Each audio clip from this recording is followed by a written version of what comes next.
আসসালামু আলাইকুম প্রিয় শিক্ষার্থীরা। তো এই ভিডিওর মাধ্যমে তোমাদের জানাবো যে তোমরা যারা 24 সালে এসএসসি পরীক্ষা দিয়েছো এবং তোমরা যারা ফেলের কারণে বা নম্বর বৃদ্ধির জন্য বোর্ড সায়েন্স করছো, তো তোমাদের বোর্ড সায়েন্সের রেজাল্টটা প্রকাশিত করছে, তোমরা এখানে দেখতে পাচ্ছ।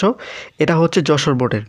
তো এখন বিষয়টা হচ্ছে যে অন্যান্য যে বোর্ডগুলো রয়েছে তাদের নিজস্ব ওয়েবসাইটে কিন্তু তারা এসএসসি পরীক্ষার্থীদের বোর্ড সায়েন্সের রেজাল্টের পিডিএফ কিন্তু তারা প্রকাশিত করে দিবে।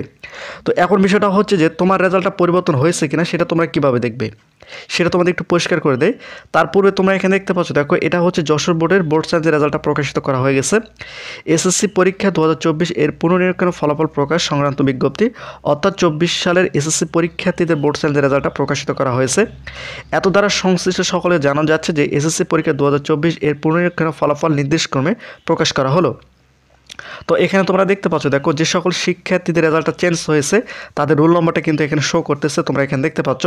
তো তোমার রেজাল্টটা পরিবর্তন হয়েছে কিনা সেটা তোমরা কিভাবে দেখবে, বা অন্যান্য বোর্ডের যে সকল শিক্ষার্থীরা রয়েছে তোমরা কিভাবে দেখবে, দেখো এখানে তোমাদের রোল নম্বরটা তোমরা এখানে দেখতে পাবা, এখানে এই সিরিয়ালের রোল নম্বরটা দেখতে পাবা, একই সঙ্গে সাবজেক্ট কোডটা এখানে দেখতে পাবে, একই সঙ্গে ওল্ড গ্রেডটা তোমরা এখানে দেখতে পাবা, নিউ গ্রেডটা তোমরা এখানে দেখতে পাবা, ওল্ড জিপিএ তোমরা এখানে দেখতে পাবা, নিউ জিপিএ এখানে দেখতে পাবা, এবং রেজাল্টটা তোমরা এখানে দেখতে পাচ্ছ চেঞ্জ, অর্থাৎ রেজাল্ট পরিবর্তন হয়েছে।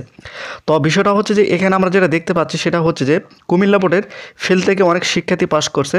এখানে যদি তোমাদের একটু দেখায়, এখানে তোমরা দেখতে পাচ্ছ ফেল থেকে পাস করছে, ফেল থেকে পাস করছে, এখানে দেখতে পাচ্ছ অনেক শিক্ষার্থী কিন্তু ফেল থেকে পাস করছে। বা তো অন্যান্য বোর্ডের রেজাল্ট কিন্তু এখনও প্রকাশিত করেনি, তবে কিছু কিছু বোর্ডের হয়তো প্রকাশ করছে, তোমরা ওয়েবসাইটের মাধ্যমে দেখতে পারো। তো এই বিষয়ে আমরা ভিডিও আপলোড করে দিচ্ছি, চাইলে তোমরা ভিডিওটি দেখে নিতে পারো।